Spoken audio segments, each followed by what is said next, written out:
এখানে আসছি শাহজালাল ইউনিভার্সিটিতে, এটা আমার ক্যাম্পাস। আমি এখানে 2003 থেকে পড়াশোনা করেছি সোশ্যাল ওয়ার্ক ডিপার্টমেন্টে। ভালো লাগছে, প্রতি বছরই আসার চেষ্টা করি, হয়তো সময় পাই না। সব মানে অনেক মানুষ, আগে অবশ্য এত মানুষ আসতো না ক্যাম্পাসে। সবাইকে শুভ নববর্ষের শুভেচ্ছা, শুভ নববর্ষ। ভালো লাগছে। আপনি তো এখন বিবাহিত জীবন পার করছেন, বর্তমানে আপনি কোন পেশায় আছেন? আমি ব্যাংকিং পেশায় আছি।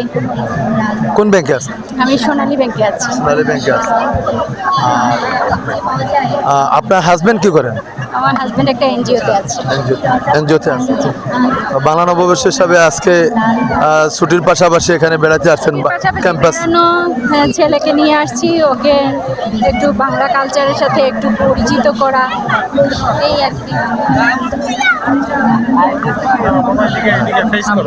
বাংলা নববর্ষ তোমার কেমন লাগতেছে? ভালো লাগে। তোমার নাম বলো। সত্যদীপ ওম চৌধুরী। তোমার মায়ের ক্যাম্পাসে এসে কেমন লাগলো তোমার? ভালো। ধন্যবাদ।